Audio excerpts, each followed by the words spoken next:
The wind died the moment she looked up.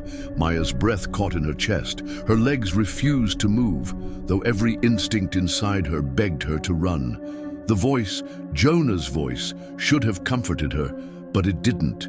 It sounded wrong, like it had been dragged out of him, crooked, hollow, as if someone had learned how to speak using his dead lungs. The treehouse loomed above her, nestled in the crooked arms of the old sycamore. It swayed slightly, groaning with the wind that was no longer there.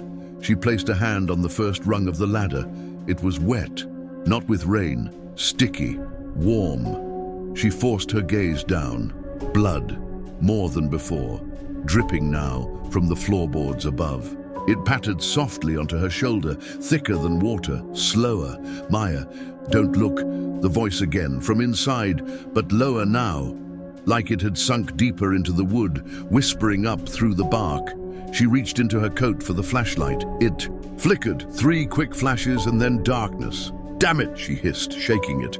The beam returned thin and weak. She started up the ladder anyway, one hand gripping, one shaking. Creak, creak, creak. She was halfway up when the air changed, colder. The smell was overwhelming now. Rot, iron, damp soil. The smell of something buried but breathing. And then, a handprint. Not hers, not Jonah's, too small, too many fingers, pressed in blood on the floorboard just above her head. She froze. Her breath fogged in the flashlight beam. Her fingers trembled on the rung. Then a sound, a low gurgling giggle, childlike, but not a child. It echoed through the floorboards, bounced down the tree bark, wrapped around her like fingers on her throat. She should have climbed down. She knew that. Every instinct screamed. But her feet moved upward, against her will, like something was pulling her up. At the top, the hatch was already open. She didn't open it. And yet, it waited. "Welcome home," something whispered. She shined her flashlight inside and screamed. There was no floor, just roots, tangled, twisted living roots that pulsed slightly with breath. And in the center, Jonah, naked, eyes wide, lips stitched shut with black wire. His body wrapped in the roots, as if the tree had grown through him. He tried to move. He couldn't. Blood trickled from his nose. One of his hands twitched, and Maya saw something clenched in his fingers, a note. She crawled inside, not knowing how or why her body obeyed. She reached out, carefully pried the paper from his hand. It read, "It's not the treehouse. It's the tree. It fed me lies. It showed me what I wanted. Now it wants you." Behind her, the hatch slammed shut. Total darkness. Then a voice, high, sing-song, terrible. 2 came up, none go down. The air was thick inside the treehouse. Not just stale, heavy, alive. Maya gasped, her lungs straining as if the oxygen had turned to syrup. She was on all fours now, her knees pressing into the writhing roots beneath her. The hatch was gone, sealed shut. No light seeped in, just the faint red glow that seemed to pulse from inside the wood. Jonah's body was still, except for his eyes. They followed her, pleading. Oomph. He tried to speak through the wire stitched across his lips. His mouth bled each time he moved. "Jonah," Maya whispered. Her hands trembled as she reached toward him. "Who did this to you?" The roots reacted to her voice. They twisted around him tighter, making him groan in pain. The red glow brightened. She could hear whispers now, slithering around her, echoing through the tree's bark like insects crawling beneath her skin. Then there came a different voice, female, soft, familiar. "Maya, he lied to you. They all do." Maya turned sharply. There, against the far wall of the treehouse, a silhouette emerged from the roots. A woman, her long hair matted with soil and dried blood. Her eyes, white, empty. Her jaw hung oddly to the side, like it had been broken and never healed. "You don't remember me," the woman rasped, "but I remember you." Maya stood, her voice cracked. "Who are you?" I was the first. The woman said, before Jonah, before the others. He brought me here too, promised me everything. She stepped closer. With every step, the roots shifted, carrying her like a wave. But the tree sees everything. It remembers betrayal. Maya's chest tightened. You're lying. Jonah wouldn't. You were going to marry him, the woman interrupted. But did you ever wonder why he built you this treehouse? Of all things, Maya hesitated. It's not a gift, the woman said. It's a repentance. Behind her, Jonah groaned louder, his whole body trembling against the roots. The woman turned to him. Should I tell her, Jonah, or should I show her? With a hiss, the roots split open like a curtain, revealing a trunk built into the tree's wall, old, rotted, sealed with a latch. Maya stepped toward it, heart pounding. Her hands were slick with sweat as she undid the latch and pulled the trunk open. Inside were photos, hundreds of women, different women, all in the same treehouse, some smiling, some terrified, some clearly not alive, and in every photo, Jonah smiling, always smiling. Maya's legs gave out. She collapsed to her knees. No, it can't be real, she whispered. He told me his exes left, that he'd been cheated on, abused. He played the victim, the woman said, stepping forward. He lured women here with sympathy, with sweetness. Then he let the tree decide if they were worthy. Maya looked up, shaking. What is this place? The tree was buried under blood, generations ago. It feeds on pain, on regret.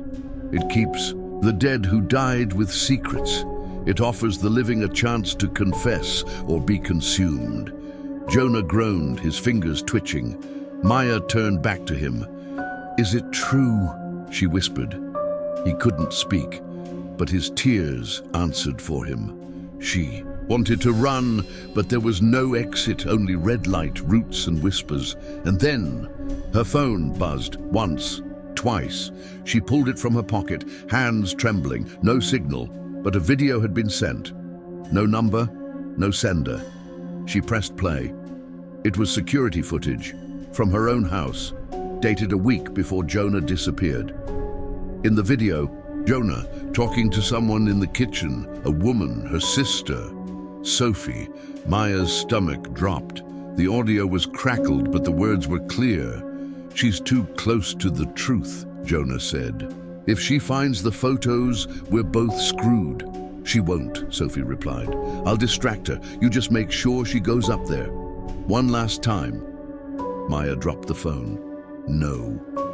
The roots coiled around Jonah tighter. The woman behind her whispered, now you know. Suddenly the floor split open beneath Maya.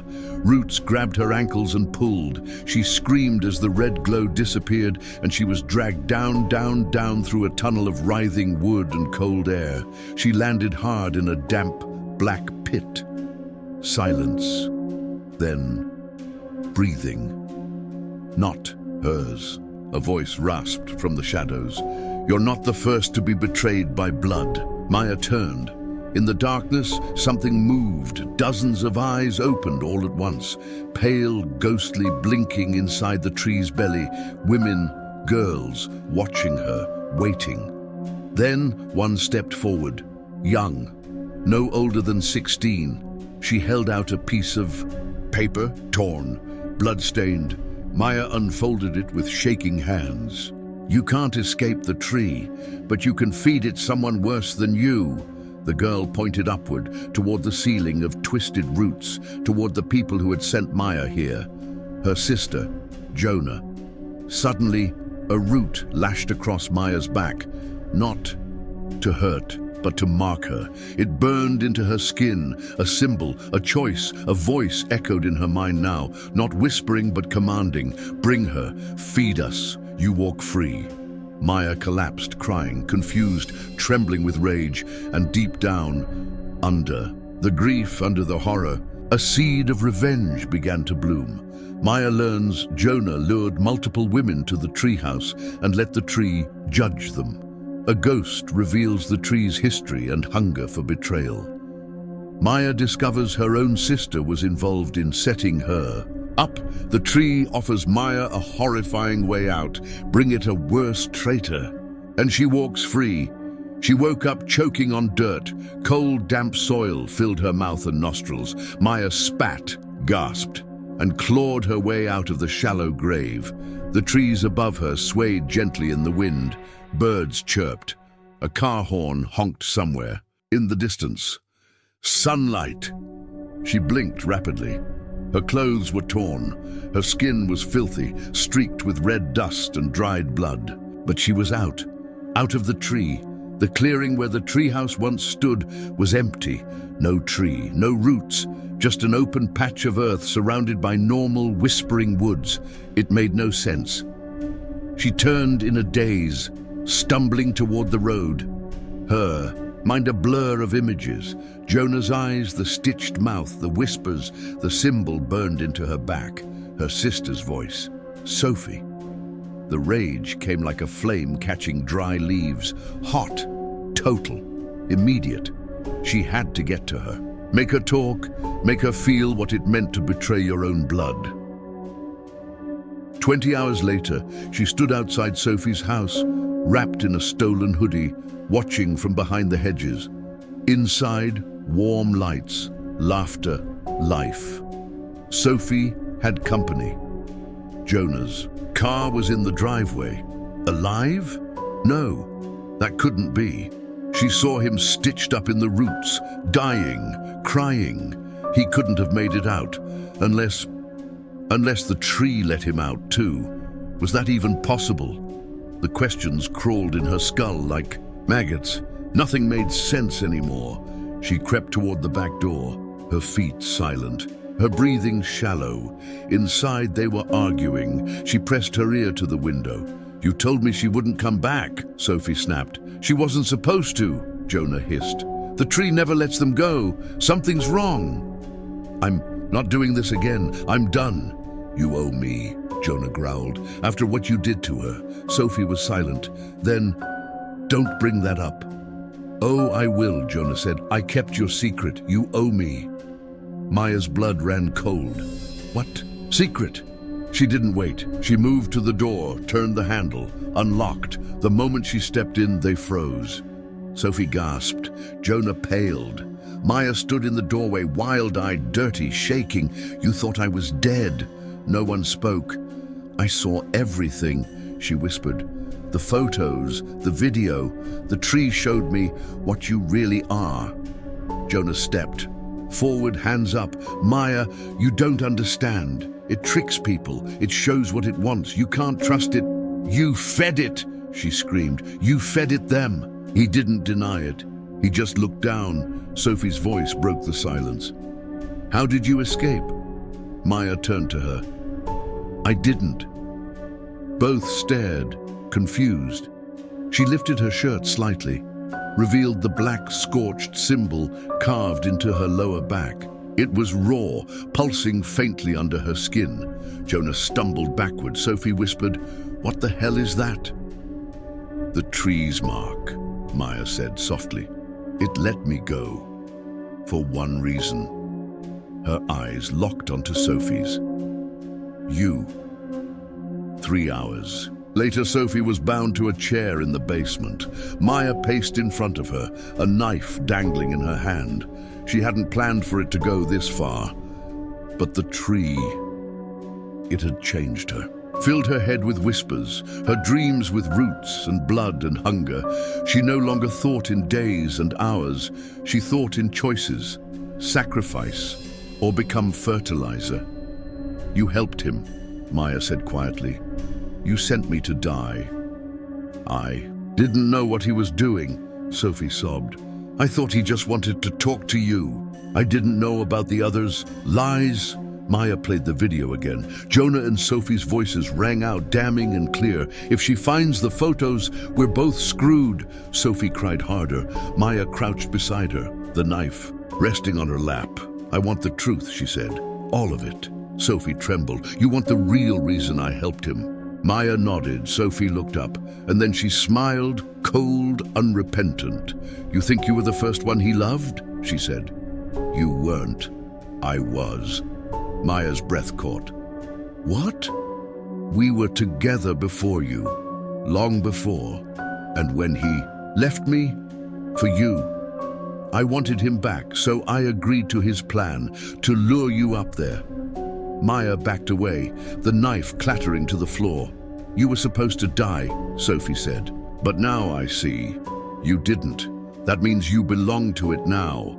Maya stared at her, pulse racing. You think I'm afraid of that? Sophie tilted her head. You should be, because if it let you out, it's not done with you. You're just part of the root system now. Later that night, Jonah was gone, vanished again. No note, no sign, no car. Maya stood in the basement, staring at her sister, still tied up, still smiling. You feel it, don't you? Sophie said. The tree. Inside you, whispering. Maya said nothing, but she did feel it, a growing pull. Like something underground was calling her name, not a curse, a command. Sophie leaned closer. It'll never stop, not until you feed it. Maya looked at her, then slowly turned and walked out. She came back 5 minutes later, holding a shovel. The next morning, police were called. A neighbor reported hearing screams. When authorities arrived, the house was empty, basement chair overturned, blood on the floor. But no bodies, just muddy footprints, leading out the back door and across the lawn, toward the woods, toward the place where the treehouse once stood. Except now, the tree was back, bigger than before, and in the branches. A new photograph hung on a nail. 2 women, Maya and Sophie, one smiling, one not. Maya wakes outside, but things are off. The tree is gone, but she's been marked. She confronts Jonah and Sophie, hears their lies, then the truth. Sophie helped out of jealousy. Maya spirals, slowly giving in to the tree's hunger. The ending suggests Sophie was fed, and the treehouse is growing stronger. Maya hadn't slept in 3 days. She didn't need to, not anymore. Every time she closed her eyes, she was there again, underground, surrounded by the buried dead, their white eyes watching her, whispering, beckoning, begging, but she wasn't afraid. Not now. The tree had taken her fear, replaced it with purpose. She watched the world differently now. The people walking past her on the street, they were walking lies, holding secrets, clutching guilt they never paid for. The tree whispered to her, you see them now, don't you? The guilty, the hollow, the rot, walking on 2 legs. And she did. But one thing still gnawed at her, like teeth on bone. Jonah, he had vanished again, left her to deal with Sophie, left her marked, half alive, caught between worlds. She had fed the tree, she had done her part, and yet he lived. Why? 3 days later, 6:17 p.m. The graveyard was empty, except for her. Maya knelt before, a crooked headstone, her hoodie pulled tight against the wind. The sky above turned orange, then gray.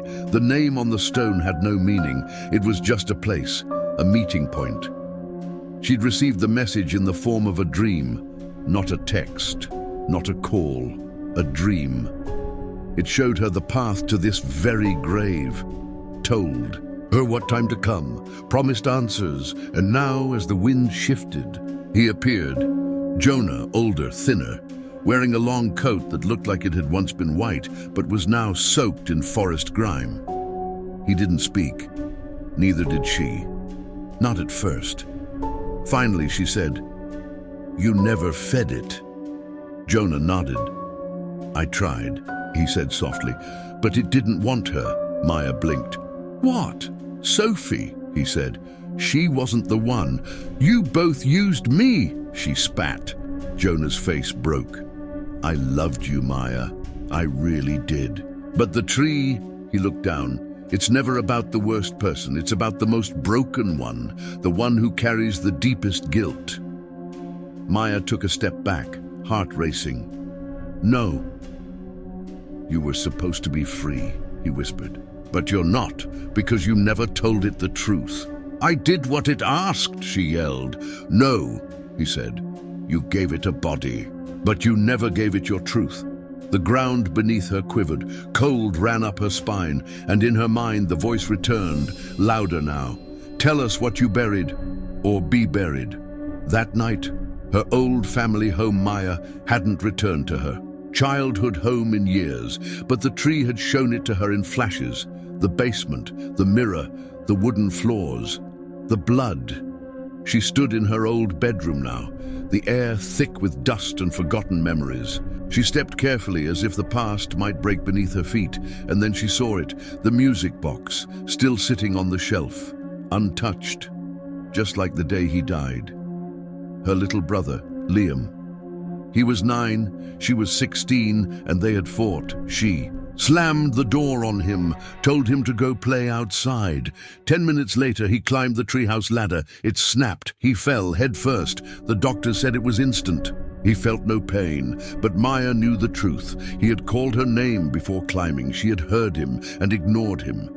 That was the first day she'd seen the tree bleed. She collapsed to her knees. Tears poured down her cheeks like acid. The whispers inside her reached a fever pitch, choking, clawing, demanding, and for the first time, she answered. I left him there. The room darkened. I heard him fall. I didn't come. The shadows moved. I told Mom it was an accident, but I knew. The house shook. I buried it all. My guilt, my rage, my jealousy. Then, in a broken voice, he was my favorite person, and I killed him. The mirror across the room shattered, and for a second, just a second, Maya saw him. Liam, pale, dirty, smiling. Then he was gone, and the voice whispered, now we see you. The next morning, Maya walked through the forest barefoot. She wore a white dress now, her mother's, the same one she wore when she buried Liam's shoes under the roots of the treehouse. She didn't bring a weapon. She didn't need to. The tree awaited her, and this time it opened for her. The bark split down the middle. A pulsing red corridor formed inside, glowing, breathing. She stepped in. Inside, the walls were lined with memories, floating in the air, projected onto the roots like a living cinema. Sophie crying in the bathtub. Jonah cutting old photos. Her mother burning Liam's drawings, every lie, every buried truth, and at the center of it all, the tree's heart, a massive, pulsating core of roots and blood. Eyes opened along its surface, dozens of them, hundreds, all watching. Maya stepped forward. I gave you Sophie, I gave you the truth. What now? The tree spoke, not with words, but through her own voice, echoed, twisted. You were never meant to feed us. She flinched. You were meant to become us. And then the faces appeared, the ones she thought she left behind. The woman from the treehouse, the girl with the paper, Sophie, Liam, Jonah. But Jonah was different now. His eyes were roots. His skin was bark. His voice was no longer his. He spoke for the tree. You're not here to escape. You're here to evolve. The tree's roots reached for her feet. Maya didn't run. She stepped into them, and the last thing she remembered before the bark closed around her was the sound of Liam laughing. The day after police found Sophie's body in a shallow grave behind the cabin. No sign of Maya, no sign of Jonah. But a treehouse had reappeared. Massive, ancient. Locals swore it had been gone for years. Torn down. Now, it stood again, different but familiar. Children said they heard laughter at night, whispers in the wind, and on the door, etched in black. Every truth feeds the root. Maya confronts the deeper truth she's hidden even from herself, her guilt over her brother's death. Jonah reveals the tree feeds not just on bodies, but on buried truths, especially the ones tied to betrayal and guilt. Maya returns to her childhood home, relives the death and confesses fully. The tree accepts her, not as a victim, but as part of itself. The transformation begins. The treehouse reappears. Something new is growing. The first one to die was the photographer. He had been there that day, snapping photos for Sophie, hired quietly, paid in cash, told to stay hidden.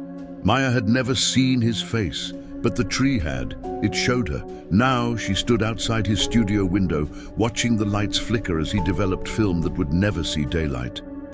A gust of wind cracked against the glass. He looked up, startled. And there she was, her reflection in the window, long hair wet with sap, eyes black like hollow knots. The white dress, now stained at the hem with forest rot. She didn't blink. She didn't move. She just watched. And when he turned to run, she was already inside. He was found the next morning, face down, mouth full of leaves, no forced entry, no footprints, but carved into his studio floor were the words, "Some things never develop." Back in the woods, the tree was feeding again. But this time Maya wasn't doing it to survive. She was doing it to cleanse. Every person who had ever touched her pain and twisted it into something cruel, they were on her list now. Jonah had vanished. Again, but the roots told her where to find him, and there were others too. People who knew, people who watched, people who could have stopped it all. She wrote their names on leaves and pinned them to the walls of the treehouse, one leaf for each sin. They whispered to her in the wind, more. Detective Celia Monroe had been on the force for 17 years. Nothing shook her anymore until now. In 2 weeks, 4 people had gone missing. No ransom notes, no signs of forced entry, no fingerprints. But they all had one thing in common. They were connected to Sophie Braddock or Jonah Price, and all had been last seen near the old Carrick forest, where the treehouse used to be. Celia pulled up the old case files, the ones involving Liam Braddock's death. Back when Maya was just a teenager, she found the coroner's report. Found inconsistencies. The injuries didn't match the ladder fall. Something or someone had pushed him. The file had been closed, quietly, by Jonah's uncle, who worked in city law enforcement. It was like a noose tightening in the dark. Someone had always been protecting Jonah until now. Maya watched Celia from the trees. She liked her, a woman trying to put broken things back together. But even good people had cracks. And when Maya whispered her name to the tree, the bark didn't close. The branches didn't move. The tree did not want Celia. Maya smiled for the first time in weeks. "Not all roots are rotten," she whispered. Instead, she left a message carved into Celia's windshield that night. "Follow the lies. They'll take you to him." 2 nights later, deep forest, Celia followed the old path. Flashlight low, gun ready. The map had been slipped under her door in an envelope made of bark. The handwriting was in soot. No return address, but every step she took matched the dreams she'd been having for a week. Dreams of a girl in white, sobbing between trees that bled. She reached the clearing. The treehouse towered above her, alive and unnatural. Its boards warped, its windows pulsing like lungs. Celia raised her flashlight and froze. Photos, hundreds of them, pinned to the bark, dangling from strings. Faces marked with mud, eyes blacked out. One photo stood in the center. Jonah Price, naked, bound, kneeling in the mud, and behind him, Maya. But not the girl from the missing posters. This Maya looked ancient, not in years, but in pain. A woman possessed by grief, sharpened into something more dangerous, clarity. Celia stepped forward. The roots opened and the tree let her in. Inside the heartwood, it smelled like old blood and firewood. Celia moved slowly, past memories that played like silent films on the walls of bark. A birthday party, a fight, a fall, a lie, a betrayal, a girl screaming in a buried box. Then she found Maya, standing at the center, her eyes closed, and in front of her, Jonah, chained to the roots, mouth sewn shut again, eyes wild with terror. Celia raised her weapon. "Let him go." Maya opened her eyes. "No, you can't keep doing this. I'm not doing it," Maya said softly. "We are." She placed her hand on the bark. The tree shivered. Celia stared. "What is this place?" Maya walked toward her, barefoot, untouched. It's where the truth lives. Every lie, every silence, every moment someone looked away. It all sinks down into the roots. She glanced back at Jonah. This is where he belongs. Celia hesitated. And what about you? Maya stepped into the light. I belong wherever he doesn't. The final choice. Celia lowered her gun. You've changed, she said. Maya looked at her. No, I just finally stopped pretending I was weak. The two women stood in silence. Jonah screamed behind the threads sealing his mouth. Maya turned to Celia. He didn't just betray me. He buried every truth he ever touched. You know that now. Celia nodded, but Maya continued. What happens next isn't my choice anymore. She stepped back. It's yours. Celia stared, and then she walked past Maya toward Jonah. He writhed, cried, begged with his eyes. She looked down at the scalpel lying beside him. She could cut him free, end it. But instead, she picked up a stone and handed it to Maya. That night, the tree groaned in satisfaction, and Jonah Price was never seen again, not by anyone living. 1 week later, Celia filed a report. Jonah Price, missing, no signs of struggle, suspected wilderness, accident, case closed. She burned the rest, and every night she dreamed of Maya, sometimes smiling, sometimes a part of the tree, and each morning a single leaf appeared on her windowsill, words written in sap. Truth doesn't rot, it roots. Maya fully embraces the power of the tree, but channels it not toward chaos, but justice. She targets people responsible for burying the truth of her past. Detective Celia emerges as a morally conflicted but redeemable figure. Given the chance to intervene, Celia chooses not to save Jonah, understanding some monsters deserve to sink. Maya has evolved into something more, not just a victim, not just a ghost, but a reckoning. The forest was quiet now, too quiet. Even the crows had stopped circling the treehouse. Inside, the air was damp. The leaves dripped sap like slow, steady tears. The tree had fed. The roots had rested, but it wasn't over, because Maya still remained. 1 month later, Celia sat at her desk, reading the letter for the third time. It was unsigned, untraceable, written on paper, made of bark and ash. You think this ends with him? The worst ones are never loud. They hide behind good intentions. The tree doesn't need more blood. It needs the truth you're still afraid to say. She knew what it meant. The tree wasn't just Maya's curse. It was a mirror, and somewhere deep inside, Celia had something to confess, too. She reached for her coat. Meanwhile, deep in the forest, Maya stood in front of the mirror carved into the trunk. It showed her who she was, who she used to be, and who she might become. She looked older now, not in age, but in weight. She no longer needed to hunt. People came to the tree on their own now, confessing secrets, begging for forgiveness, leaving letters in the roots, and the tree decided what to keep and what to bury. Some left lighter, others never left at all. Maya thought she had made peace until she saw his face again. Liam in the reflection, not smiling this time, just watching, waiting. Flashback. The day Liam died. He had been scared that morning. There was something in the treehouse. He'd said, a whispering, a door that opened on its own. Maya hadn't believed him. She was angry, jealous, tired of being the big sister. She told him to go up there anyway. Prove you're not a baby, she had said. And he went. Now she understood.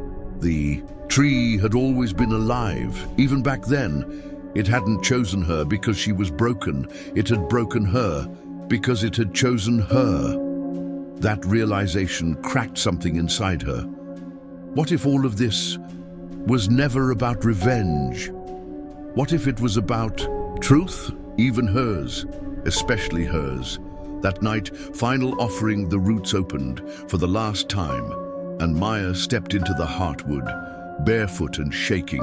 The voices around her hummed louder than ever before.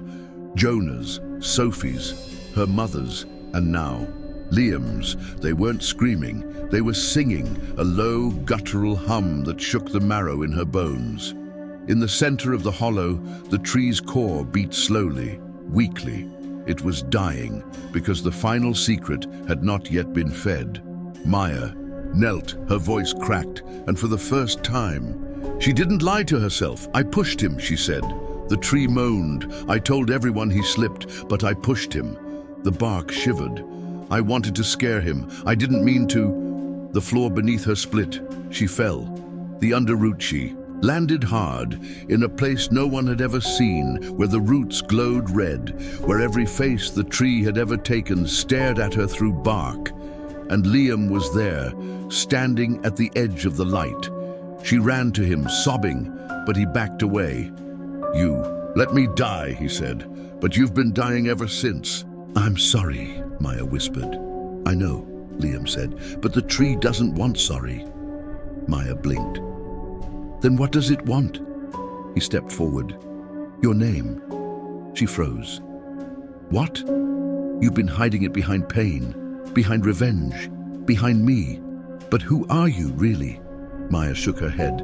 I'm the one who lost everything." "No," Liam said gently. "You're the one who became something."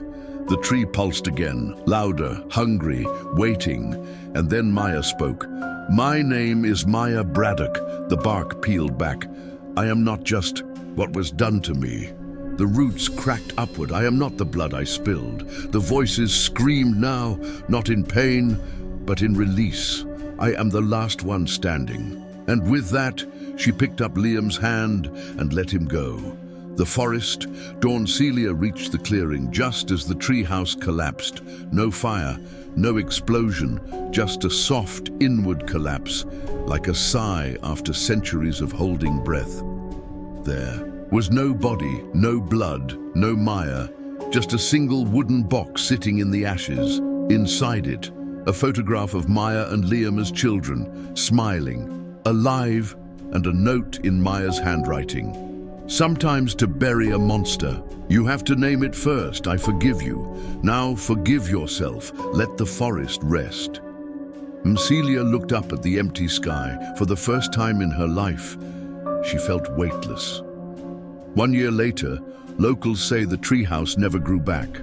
The forest is quiet now, still safe, but every so often hikers report seeing a girl in white walking along the path, sometimes barefoot, sometimes humming, never speaking, and always watching. But she doesn't follow them. She just nods once and vanishes into the trees. The end.